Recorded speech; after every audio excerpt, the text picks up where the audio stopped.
you're in business for yourself, but not by yourself. And so when you come across complex situations out in the field, you don't know how to direct your installer on what to do. Like you always have someone to call, rather that's me or a member of our team. We're there to really help guide them along the way so that they know which way to hold the hammer at the end of the day.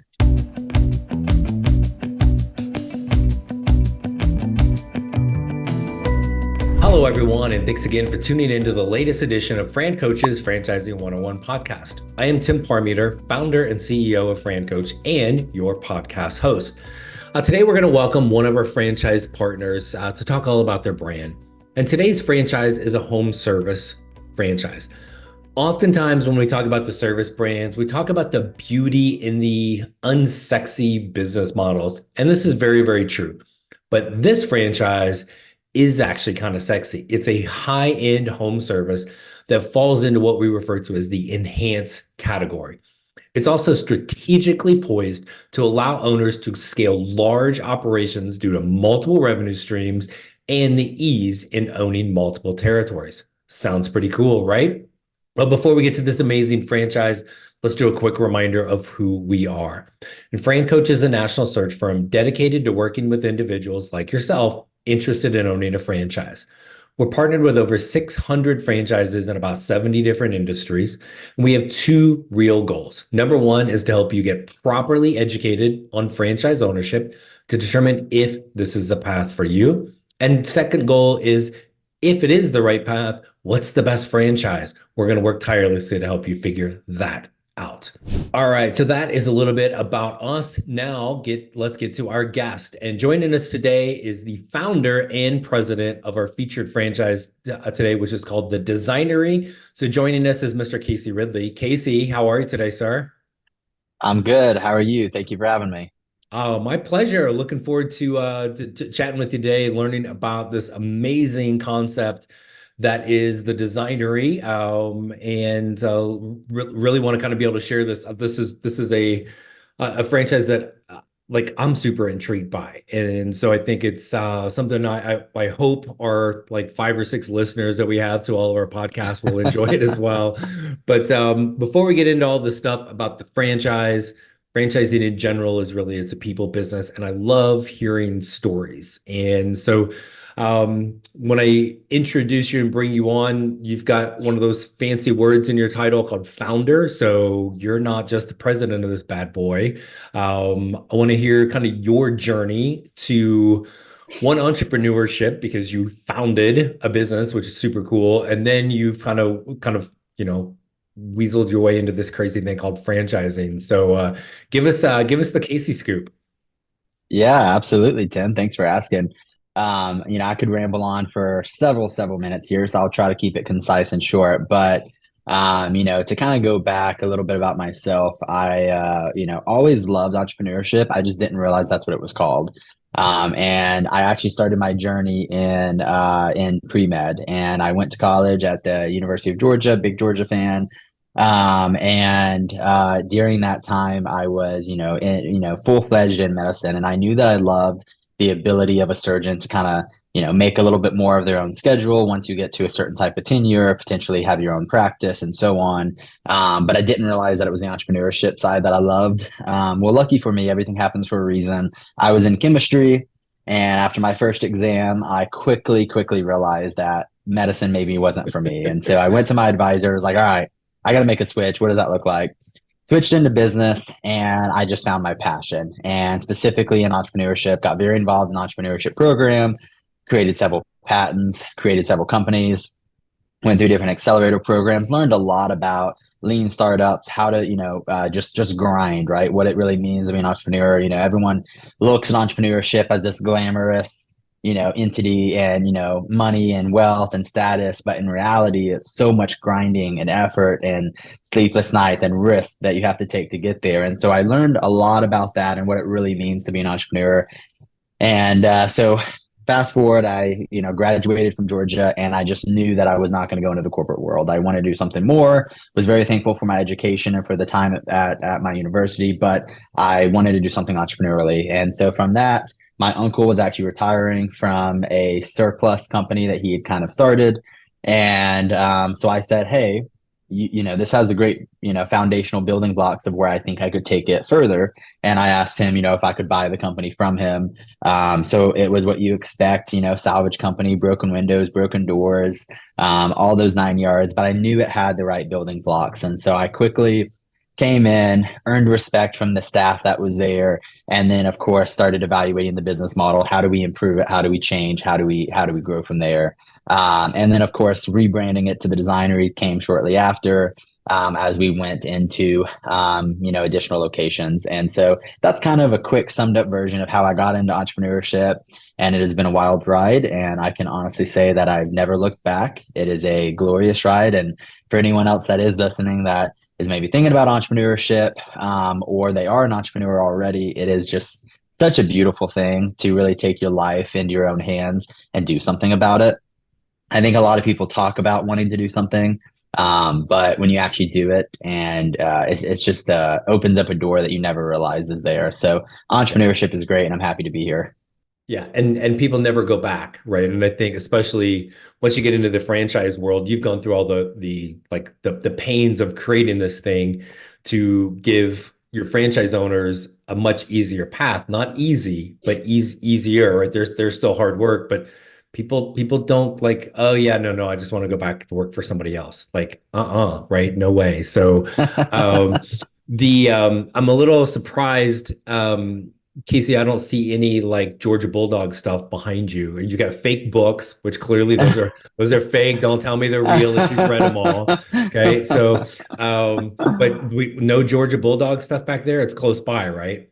Yeah, it's on the other side of the room. You just can't see it. I didn't Okay. want to upset the Alabama or Tennessee fans out there. So I keep it on that side. But, when you ask me about my history, I can't, not talk about the two-time national champions, I mean, it just is what it is. I guess I should go get my Alabama shirt and put that on. So I'm fair. I was a fair weather Crimson Tide fan. I just followed Saban, and I'll go ahead and I'll retire my Crimson Tide stuff now. So but no, super cool. And then tell me a little bit about how did you decide to take the Designery, which is, yeah, again, your business, and now go, maybe this can be a franchise, and talk a little bit about that journey. Yeah. So when we got the first location and we got it to a point where it was doing well, it was somewhat self-sufficient, and it was just a good business. I said, okay, I want to expand. I want to grow. And so my thinking was very narrow in regards to doing this all on my own, opening up another location, and just gonna, continue on with what I know, what I've learned. And so we opened up the second location, and things started going really well. It was really good. We had good, the numbers were good. The people we were building relationships with were good, and it just was a proven concept of, okay, we can grow this, right? That was kind of step number one. As that continued expanding or growing, I said, okay, I want to expand further, right? I want a third location, I want a fourth, I want 50, I want 100, right? How do I get to that point? And so for me, it was very much the people part of it, that I recognized that it was very difficult to get good managers, good people in all these locations when I'm just not there to oversee them. And even if I get really good managers, are they going to care for, what an entrepreneur really has to do, which can sometimes be late nights, early mornings, weekends, calls at inopportune times, and so on. Is a manager really going to do that? And the answer is maybe, but not for every location, and it's not going to be easy to find, and therefore it's going to stunt the growth. And so I'll never forget, I was in South Florida. I was visiting some in-laws in Naples area, and it was New Year's Eve. Actually, we were there for the holiday, New Year's Eve, and I had this itch of like, I need to expand more. I need to grow. I want to, build this business further. And I just, did what any normal person does in the 21st century. And I started Googling, how do I expand the business? What do I do? And I came across the world of franchising, and just quickly learned how incredible franchising could be. And the light bulb went off of, wow, I don't have to do it all on my own, right? I can bring in great business owners, great people who want to take entrepreneurship into their own hands, but maybe they need a guiding hand, right? But because they are willing to take that step, they're going to care so much more than, someone else that is just hired on, that's a W-2, right? And so, they put up a little bit of the risk, but they also get a lot of the reward. And then therefore, but it's a mutually interdependent relationship. And I realized how incredible of a growth engine that could be for me, the lives it could change for the franchise owners and what that could mean for them and their local communities. And then again, when I just sat back and looked at it, I was just like, man, do I want to hire in good paid general managers across every store, trying to manage that from afar, traveling, every, few days to different location, which I do that anyways. But do I want to do all those things? Or would I rather have a more direct impact on, individual communities, changing generations of families by helping people go in entrepreneurship? And when I looked at it in that lens, I was like, well, franchising just makes all the sense. And, so I continued looking into it and just realized how incredible franchising was. And similar to entrepreneurship, I, narrowed in my focus on that and really never looked back. Yeah, it's kind of the same thing I think for most people that we talk to. There's a certain level of their journey into franchising. It was a little like dumb luck. Like you really didn't know anything about it. You just knew you had a business you wanted to grow, and then here it is. And as you talk about, sometimes people are like, "Why would a business franchise?" And you just hit it, right? If I want to grow and I want to scale, yes, I can hire managers, and yes, I can hire good managers, but they don't have ownership in the literal or figurative sense to it. And every now and then you're gonna get one that does. Mm-hmm. But these are literal and figurative owners that are coming in to be able to expand that. They've got skin in the game, right? So I want to go on a joint employer tangent right now, but I'm gonna skip that for maybe another podcast episode. So tell us a little bit about like, okay, now we have this thing called the Designery. How about this? What is it? What are the services you have? Kind of who's that target customer for the business? Absolutely. So, from a 4,000 level view, we are a kitchen, bath, and closet company. And we work with homeowners, general contractors, commercial developers, and other similar businesses like that. We primarily specialize on the product side regarding cabinetry, flooring, tile, countertops, accessories, and so on. But cabinetry is kind of our bread and butter. So really people come to us more for cabinetry more than anything. And then we build in a more turnkey service for them. So that includes the installation of the cabinets, the product of the flooring, the installation of the flooring, and everything else that you need really for that kitchen, bath, and closet space. The great thing about us is that, if you're a homeowner and you just don't know where to start, but you know that you've got these nasty cabinets from the 80s that are falling off the hinges and you just want to replace them, right? People come to us for that. And then we give them the guidance and expertise regarding the design, functionality, the look, the trends, whatever their kind of, interest is. And then we take that to the product side. And then we, of course, take it to that full turnkey completion with the installation. You have to have all those pieces. We see a lot of big box stores or whatever that, just try to sell the product, or they just try to do this part of it, that piece of it. But when you're a homeowner and you just don't know the construction world, it's just really hard to try to go in and piece in your own installer, your own, place to buy the product, or this online solution that maybe is good quality, maybe isn't. And I'm trying to design it myself, but you don't know about, all the different ins and outs of trim and where things go. And it just becomes a big nightmare and ultimately costs the customer money. So we said, we need to be that turnkey solution for them. On the other part of it is the contractor side, a very important part of our business, repeat business, and we build great relationships with our builders in the area. And they also come to us because they want that turnkey solution, right? They don't want to have to go in there and manage 4 different subs just to put in their kitchen of this house they're trying to sell, or they're trying to, close on with their custom homeowner, or a spec home they're trying to flip, right? Whatever it may be, they don't want to waste that time and effort. They'd rather someone just come in that knows what they're doing, that's competitive price point to handle those things for them. And that's where we plug in those pieces for them. So that's kind of a quick, brief overview of what we do. We do a lot of things. It can be, a little complex at times, but in reality, we really shrink that down to just be on, simple on the base level. And that really allows us to work with the customers, much more directly. And it just makes sense across the board. So there's a lot of things in franchising and certainly in home service. We talk about this on the show and with our clients all the time. I mean, there's probably, oh my gosh, like 35, 40 different niches within home service. And we always break them down to enhance, maintain, or repair. Designery is enhanced, but even in that space, it's usually very niche, right? So there's going to be a franchise that's going to do nothing but kitchen.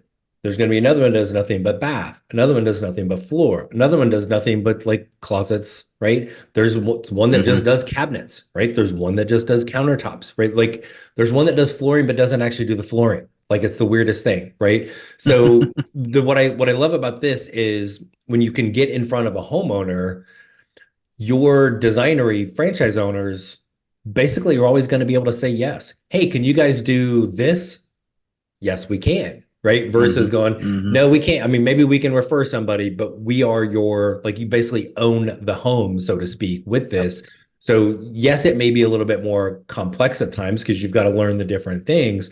But from a revenue standpoint, like you've got like 5 franchises rolled into one with the Designery, which is amazing. Yeah, Tim, you just hit the nail on the head, right? From a revenue standpoint, all of those other businesses are great. I won't talk negatively about any other, company out in the industry because they all do great things for their own reasons. However, the scalability, that ceiling of it, that potential for an individual franchise owner is capped at a certain amount, right? Because you have a certain demographic, a certain market that you can hit for, say, custom closets, right? But by the Designery and having all these elements kind of rolled into one, it's very important that we streamline it and make it simple and easy to operate. But on the other side, we don't want to put a ceiling, right? We want operators and business owners out there doing, very, very, very large numbers. We don't want them out there, wanting more money because, and feeling like they can't do it, right? Right. And with the Designery, we take away that ceiling and we try to put them on a rocket ship and we help them blast off. And that's really what I've kind of built my whole career on is just that rocket ship of just blasting off and not letting a ceiling ever stop, right? That's for my personal career. That's what I expect of franchise owners. That's what I want for them. And that's the only way to really build the generational wealth that I mentioned that I really want for these owners Right. is to be on that rocket ship. If you're on a slow moving car or a prop plane or something that's maybe moving at an incline, it just can't reach the altitude that, a fighter jet can get, right? And Yeah. that's what we need to accomplish here. So, Yeah, no, I love it. And I think one of the beauties of franchising is that it's so individualized and personalized, right? And there's nothing wrong, and we'll talk with clients like this all the time. Hey, here's one that's, multiple revenue streams, might be a little bit more complex. This one is Groundhog Day. It's the same thing over and over and over and over and over. And it's okay if you're on one side, you will be on one side or mhm, the other, usually with that, right? But so as anybody mhm. that's hearing that is like, ooh, I like the growth. I like being able to say yes to that homeowner no matter what they do. This becomes a great option. But then like Mhm. there's probably somebody listening going, yeah, that sounds great. I don't know which side of the hammer to hold. So Casey, how in the holy hell can I own the Designery when there's no way in the world I can do any of the work? Tell us about that. Yeah. That's a great question. I laugh with you in empathy because I'm the same way. I am not the most handyman guy out there. My wife would very much laugh if she ever saw me trying to do some sort of home project or put in these cabinets behind me. That is not my specialty, and it's not necessarily needed for this business. Now, if you have some experience in that, that's great. But on the other hand, we do a lot for you to try to make it easy. So, for example, we have a full fulfillment facility where we assemble and build all of the cabinetry, custom cabinetry that is shipped out ready for installation at the project's side, which is a huge, huge burden off of any sort of franchisee or company, et cetera. And it also, again, adds that turnkey to the consumer that they don't have to try to worry about building it, which some companies, if you order online, et cetera, they expect the consumer just to figure it out. And that's not, the way we want to do it. then on top of that, you have the training that we put people through. It's funny. We take people who have been in the corporate world for, the last 20, 30 years and done great jobs in their career, but it had nothing to do with construction, nothing to do with retail, nothing to do with what we do. And we take them in, we put them through our LMS, we put them through our in-person training, we give them the support along the way, the expertise that they need. We help them with how to vet an installer and how to, understand what they're doing and the lingo behind all of it.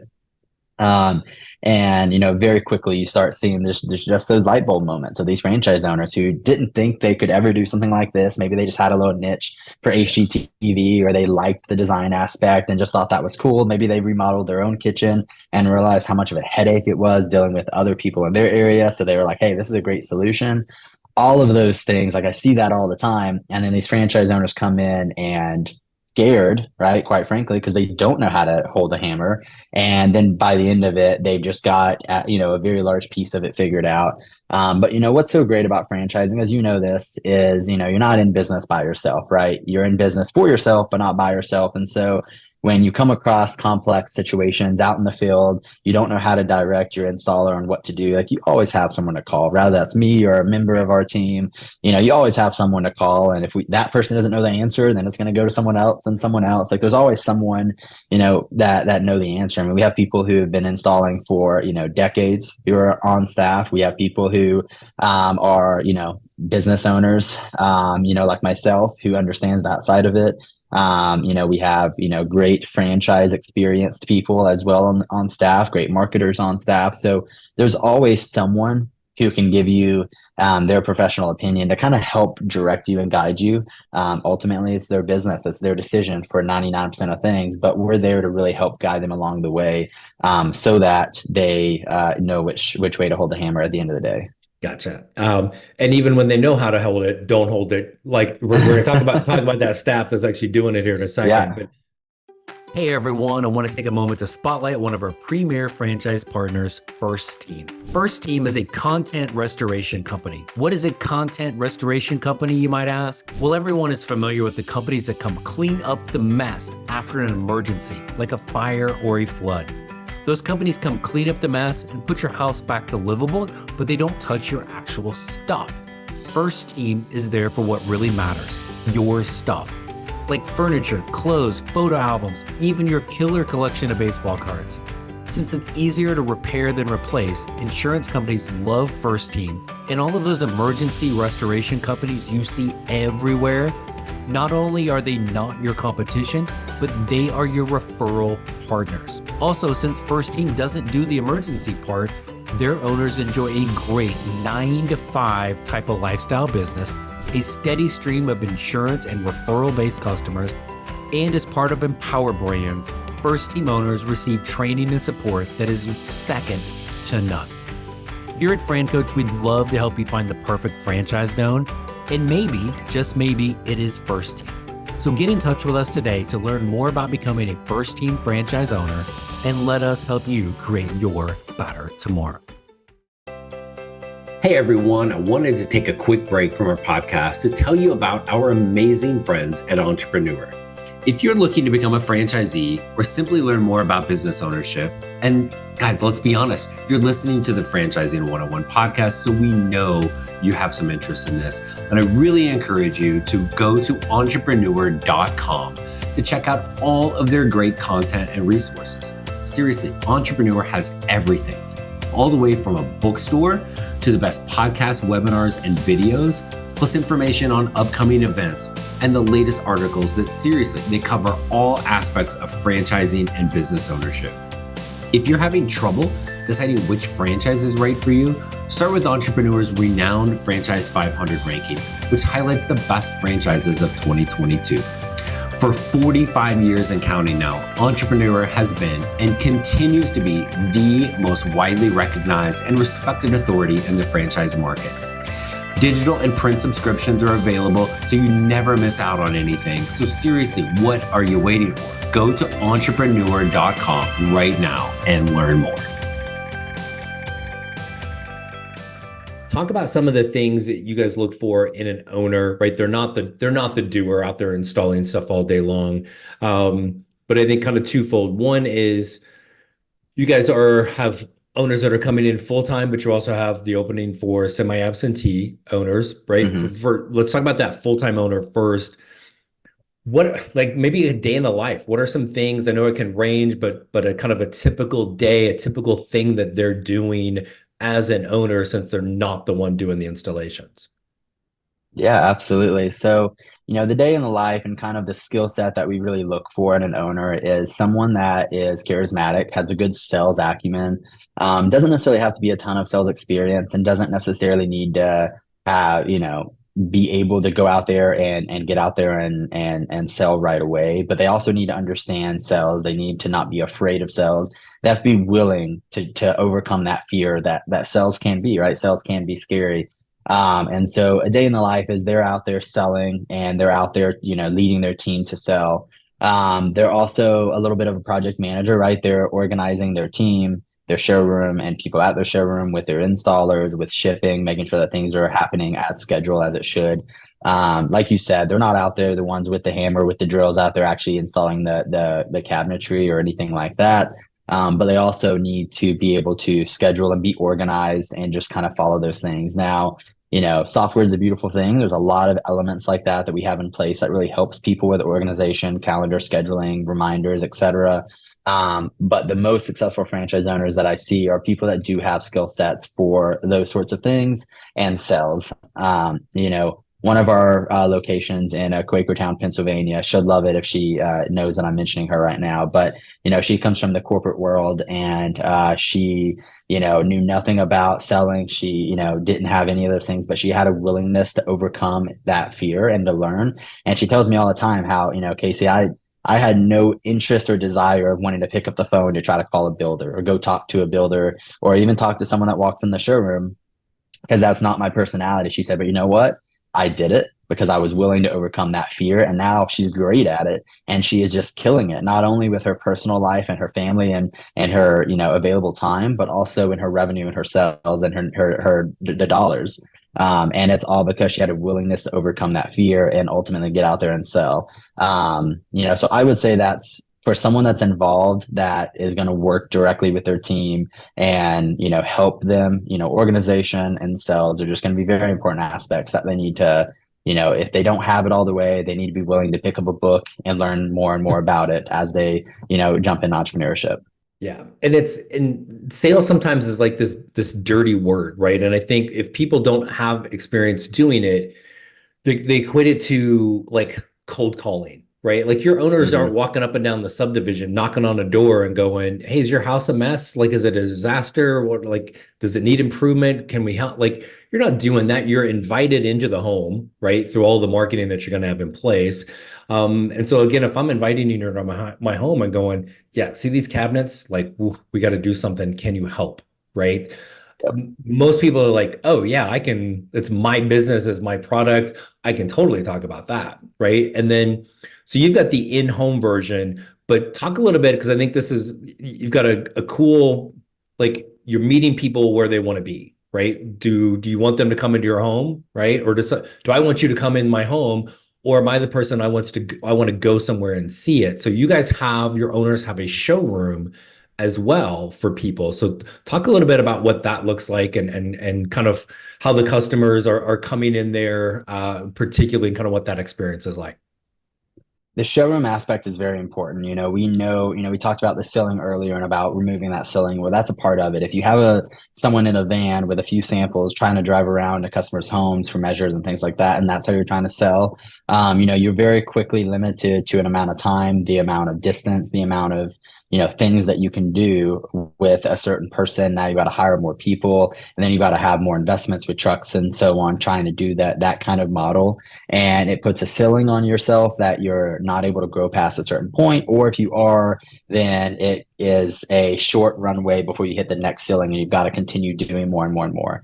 The showroom takes that away, right? It drives leads to a place to where people can come in and they can look at things, they can close faster because their decisions are, the decisions are right there at their fingertips regarding colors and styles and types of cabinetry, because there's a lot to it, right? And if you're putting, that kind of investment into your home, or you're building a home with a builder, you want to have something you're going to like. and that you're going to enjoy, and that you're going to bring your family to and gather around for Christmas or whatever it may be, right? You want those things. So you've got to give them the decision making ability right there at the fingertips. And you just don't have that when you're in their home fully. Now, do we route to the homes and measures? Do we do those things? Absolutely. Because like you said, you've got to be able to meet the consumer kind of where they want to be. But at the same time, we can drive a lot more leads to the showroom and thus removing that ceiling and improving the amount of people that can go in, that can close, that can sell, that can, drive that revenue dollars higher. So, it's a very important thing.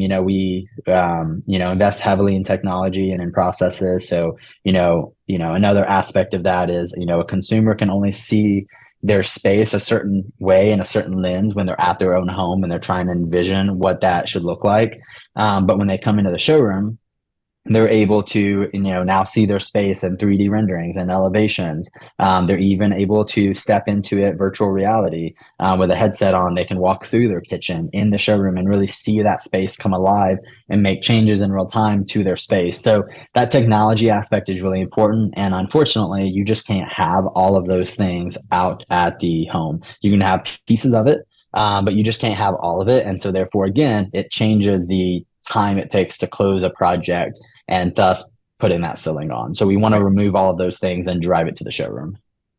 Do you get, and this may be a question you don't know the answer to because it just popped into my head as you're saying that, do you get more of your sales done in the showroom or more going to someone's home? Definitely in the showroom. It is definitely a blended approach, right? Just because we do drive the leads to the showroom doesn't mean that we're never going to go out to the home, right? Someone's got to measure. We want to verify. Obviously, we're going out there to install. So there's other teams that are doing certain elements of the project throughout the lifetime of that customer that are on the project or on the home. But at the same time, people are signing off when they're in the showroom, right? People are signing off and paying that deposit in the showroom because they are able to have that ability of finalizing their decisions, and they feel like they can do that right there. There's something about the incompleteness when you're in person at your home, right? It doesn't feel as complete, as official, as guaranteed when you're at your home and you're just kind of talking through elements. You can't see it, you can't visualize it. And so by doing that in the showroom, it allows you to take away a lot of those barriers. So the consumer then feels a lot more comfortable to say, yep, this is the type of company I want to, invest my hard-earned dollars with, and who's going to take care of me because I know this is a more official company, right? I mean, we tell customers all the time that, come in, or they tell us all the time, I should say, that they feel so much better giving us that kind of size check because of the fact that they know they have a place they can go. They're not feeling like they have to find some guy at the Home Depot at 7 a.m. trying to track them down, right? Right. So that's the difference here. Yep. Cool. So now we've got whatever the project is, we've got it sold to the customer. The labor, now the installation needs to get done. Are we hiring the installers? Are we subcontracting the installers? So we're subcontracting them. I recommend to franchise owners, once you reach a certain threshold, it might make financial sense to say, hey, let me hire in a couple people to handle parts of the installation or all of the installation at that point. But to start with, a subcontracted crew is exactly what you need. And, subcontractors really love the business because, one, you're not looking for, the kind of person that's doing this as a hobby, right? You're not looking for that. You're looking for someone who is full time and this is their trade, this is their craft, right? And what's so great about the Designery is that, one, you're going to give them volume, right? So really, you are their only customer. So it's like they're an employee of yours. You have that leverage of such. But in reality, you're still a customer of theirs and it's still a subcontracted relationship. The second part of it is, with subcontractors is that they are used to local mom and pop shops who don't have the softwares, don't have the expertise and the ability to give them what they need at their fingertips. Whereas our softwares and things like that, it gives them customer information. It gives them, the customer reminders. They're used to having to chase down money from these small business owners who are struggling, right? But because of the things that we give franchise owners and the ability to really get a good pulse on their business from a dollar standpoint, it allows them to pay their bills, right? And making sure that their subcontractors are paid, which and thus means that they're happy, right? Right. And so all of those things makes that subcontracted relationship go smoother than what most people might be used to when they think of a subcontractor. Yeah, and I think it's the one of the so I don't know if anybody is having this reaction like, ooh, subcontractors, because we'll get our clients talking about that a lot, and then because it's we're thinking of it from the lens of a homeowner, right? Like, Yep. and no joke, like an hour ago there was supposed to be somebody at my house, like I'm heard boo from them, right? But I live in the middle of nowhere, Arizona. It's my witness protection house. There aren't franchises. There's Billy Bob and Nabita pickup truck is kind of as good as I got, right? Well, Billy Bob ain't here. And so you get that fear of that, right? But then when you can switch that to an owner lens, right? And you're like, now you're telling that homeowner, yeah, I know that's why, people always are concerned about. We figured that out, right? We are your Mhm. problem solver for who's going to do good work. And I know you guys have all sorts of support to help people with that. But what people always want to challenge them to is like, if you have an employee that doesn't do a good job, it can be a challenge to get rid of them, right? Because everybody's Mhm. mind wants to go to the negative. What happens if it's a labor this, labor that? Mhm. Okay, well, if it's a subcontractor, they don't do a good job. You know what you do? You just stop working with them, right? Like, Yep. boom. But when you find somebody who is good, like you said, this is their craft, this is their trade, they're good at doing the work. They enjoy doing the work. They don't know how to find it. So they're going to see you as their meal ticket, right? Like, wait, you are getting all these jobs and you're just going to keep pushing it to me to do the work? Heck yes, let's go, right? Be like, Casey, what's your favorite flower today? What can I buy you lunch, right? Like you can build these amazing long-term relationships with people that are very good, basically almost small business owners that are great at doing the work, don't want to go find it. Well, you're going to go find it. So it's this big thing that I think most people have that immediate like, ooh, subcontractors, because we think of it from the homeowner. Now flip that around and you're solving that problem for the homeowners. Totally different view. You are 100% right, Tim. Thank you for saying all of that. I mean, I couldn't agree more. I think that, there's a stigma a little bit on subcontractors and dealing with them. And I get it, right? There Yeah. are bad ones out there. And I'm not going to say that coming into business with a designer, it means that you're never going to have a bad situation or a bad time with a subcontractor. It will happen. That's part of life, part of business. But on the other hand, just like you said, I mean, all of our subcontractors, I mean, they've been subcontractors for us for years. We build great relationships with them. They're coming to the holiday parties with the company, and they're ingrained into the company, and they're part of the company. They just have a different type of payment scale, right? A different type of expectation to them than a normal W-2 employee would. And so there's pros and cons to all of it, of course, but it ends up working out very well. And that, like you said, people just have to shift that lens and that perspective of saying, oh, like I said, I've got to go track down this subcontractor at Home Depot because I paid him some money and he hasn't finished the job. Well, you don't have to worry about that, right? With us, we handle that, for the consumer. So now the consumer doesn't have to handle that. And then from the franchise owner's perspective, so many things are solved for them that it makes that time easier. It's not Yep. necessarily easy; it's just easier, and Easier. it becomes a good relationship.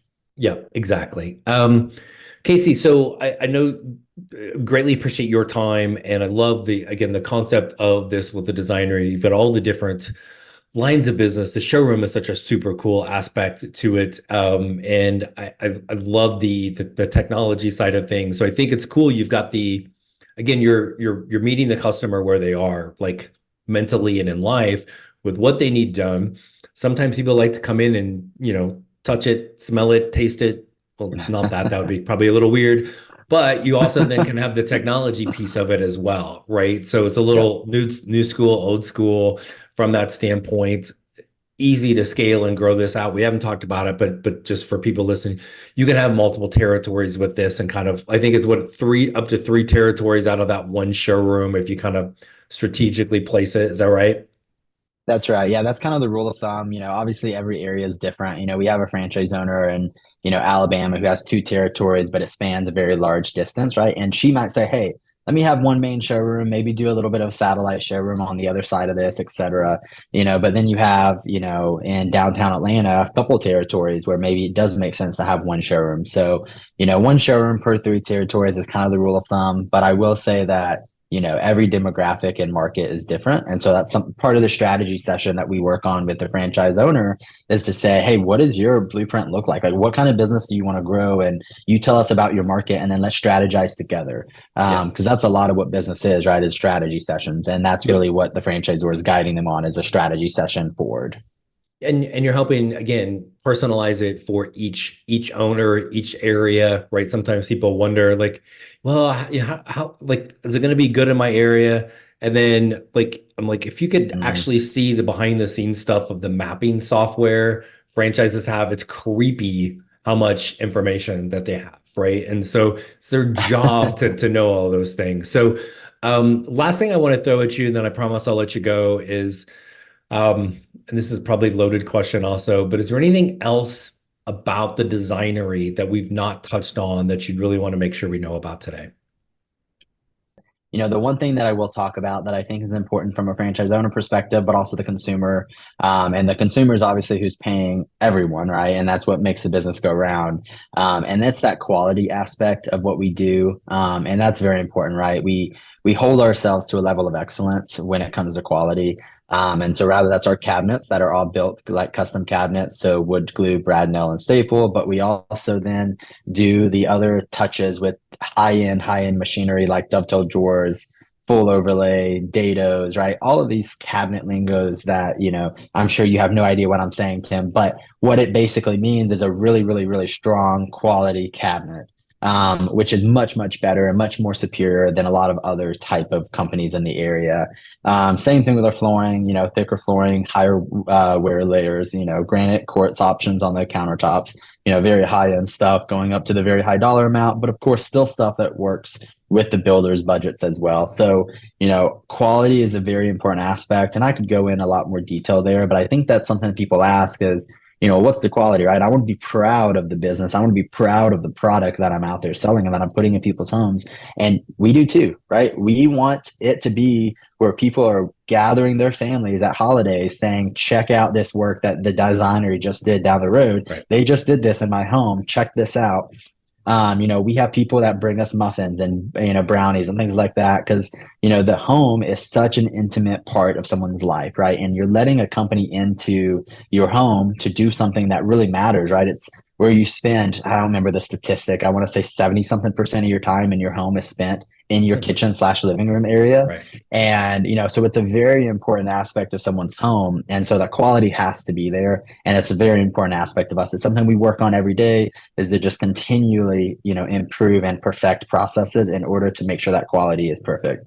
And so, that's something else that I'll share. And I'll stop there before I ramble for the next hour. But I appreciate it, Tim, and I appreciate your time as well.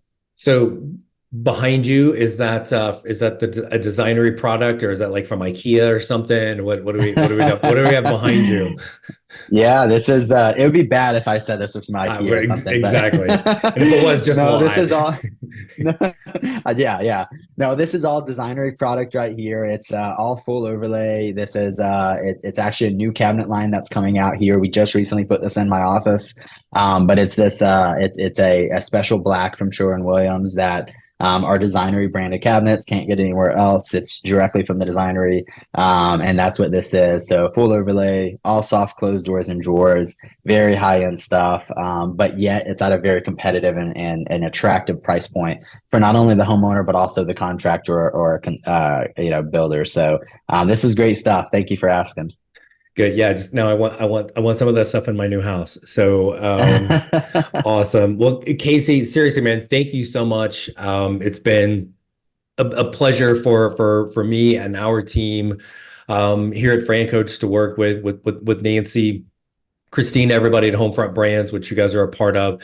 It's been fantastic, and everybody that's I think we're at 3 clients in the last like 9 months or so of ours that are now Designery owners. They have just absolutely raved about everybody within the organization. So what you got going on, man, is awesome. Keep it up, and we wish you the best for more success. Thank you, Tim. Thank you again. I really appreciate it. Have a good one. Absolutely. You too. Thanks again to Casey from the Designery for joining us today on the Franchising 101 podcast. And as always, want to thank to our loyal listeners for tuning in. You're tuning in, you're interested, reach out to our team. Again, number one goal for us, help you get properly educated on franchise ownership to determine if this is the path. Reach out to our team, francoach.net, franchising101podcast.net. Folks, there are more and more little trollers out there trying to make you think that they are us. They are not. There's about a 99% chance you're going to talk to me. So I don't know if that encourages you to reach out or not. But Franchising 101 podcast, Fran Coach, same thing, nobody else. There's also never any fee for our service. So again, reach out today. Let us help you create your better tomorrow. Thanks for tuning in. We'll talk with you next week.